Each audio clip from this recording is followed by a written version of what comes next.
তাকে এই ক্যামেরাম্যানকে আটক করা হলো। এই কই আসছে কি ক্যামেরা এই ক্যামেরাম্যান ওকে অ্যারেস্ট করে ফেলেন, কারণ ওর কাগজপত্র নাই। ও হলো আমি ধরে নিই।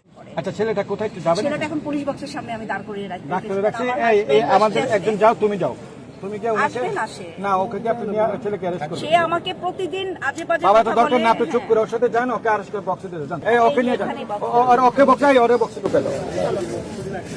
এরকম তো প্রুফ দিতে পারলে স্যার আপনি উনি বলতেছে পর্যন্ত কি বলতেছে স্যার এখন না তো এগুলো এখন না তো স্যার, ওরা থেকে জিজ্ঞেস করে দেখেন স্যার, আমার বোনকে আমি মাত্র ফোন দিছি, অ্যাবসেন্সে ফোন দিছি। আমার বোন দেখেন কি করছে। তোর নাম্বার কোথায়? আমার নাম্বারটা দেখেন। আর আমি যে ওনাকে কল দিছি প্রুফ দিতে পারলে হাত জুতা দিয়ে আমাকে মারবেন। আর এগুলো যেগুলো ভিডিও করবো দেখলাম তোমাকে চিনার কথা না, ওনাকে আমি 6 মাস আগে ছবি তুলছিলাম।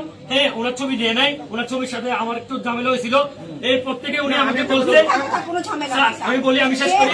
উনি আমাকে বলছে আমি কক্সবাজার আসলে তোমাকে দেখে নিব। আমি বলছি কি কেন দেখে নিব বলছি বলেন? স্যার, কেন দেখে নিব বলছি বলেন? স্যার, আপনি আমার বোনের কথা একটু শুনুন। উনি আপনি স্যার অ্যাপসে আমি কি করব? কথা বলতে দেয় না। আই আমি কি স্যারের সাথে কথা বলো? হ্যালো, বলুন তো একটু, আমি এডিশনাল ডিআইজি বলছি, বলুন তো। জি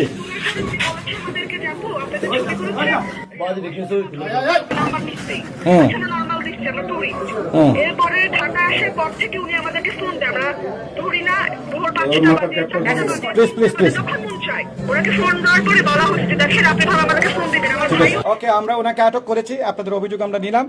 ধন্যবাদ, থ্যাংক ইউ আমাদেরকে সহযোগিতা করার জন্য। স্যার এটুকু আমি না হয় মিথ্যা বলছি, আমার বন্ধু মিথ্যা বলছে। ধ্বংস করে ফেলছেন আপনারা। তাইলে একটা অভিযুক্তরা কোথায় যাবে? কত বড় গলা! আমি বললে হবে? আমি যদি কাউকে যদি বলি আমি মধ্যে কল দিয়ে ডিস্টার্ব করি তাহলে এটা কি সম্ভব? আপনি মতো আমার ছবি দেখে আমাকে নোংরা মেসেজ করছে।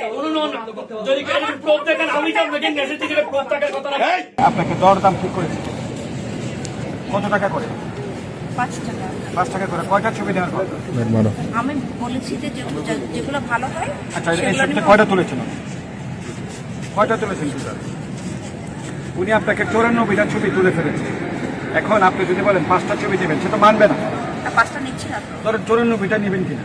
না, ওই যে যেগুলো ডিলেট। আরে বাবা, এটা তো সে মানবে না। আপনি তাকে জিজ্ঞেস করে দেখেন, সে তো মানবে না। আপনাকে খুব শখ করে ও আপনাকে দিয়ে তোলাচ্ছে, সে মানবে না। না মানার পরে তখন আপনি একটা সেকেন্ড স্টেপে আসবেন, পুলিশকে বলবেন যে এই ব্যক্তি আমার কাছে বেশি টাকা নিয়েছে। বেশি টাকা নিয়েছেন, আমি তখন জিজ্ঞেস করবো ক্যামেরাম্যানের নাম্বার কত।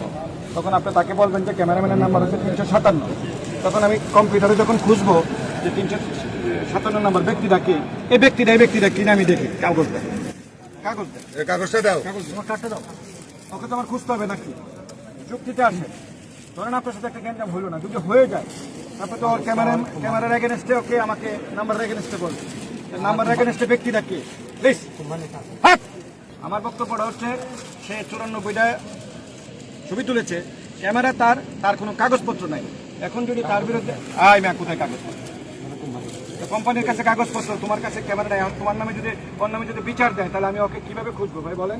কতক্ষণ যেটা ফালাই দিয়ে চলে যাবে, তাহলে আমি কাকে খুঁজবো? দেখতেছি তো তাকে এই ক্যামেরাম্যানকে আটক করা হলো। এই কই আসছে কি ক্যামেরা এই ক্যামেরাম্যান ওকে অ্যারেস্ট করে ফেলেন, কারণ ওর কাগজপত্র নাই। ও হলো আমি ধরে নিচ্ছি সে কোনো অপরাধী। আমি আপনাকে আরেকটু আমি আপনার কথা বলে যাই, আপনার কথা শুনতে চাই না, বিকজ আপনার এখানে কথা অ্যাকসেপ্টেড না।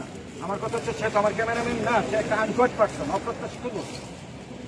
সে তো একটা অপ্রত্যাশিত লোক। কারণ আপনাকে যদি একটা থাপ্পড় মেরে চলে যায়, আমি তো ধরতে পারবো না। তার কাগজও নাই, তার সাথে আর কোনো কাগজও নেই। তো আমরা তাকে নিতে পারছি না, তাকে বক্সে নিয়ে যান। আপনার তো এখানে কোনো কাগজ নাই, তো কোথায় কাগজটা? তো কোম্পানিটা কে? কোম্পানির নাম কি? ভাই সে তো একটা আননোন লোক, সে তো কোথাকার লোক, আমি তাকে চিনি না। কোম্পানির কাগজ দিয়ে সে চালাচ্ছে, এবং কোম্পানির কাগজ দিয়ে চালাতে তো সে বাধ্য না।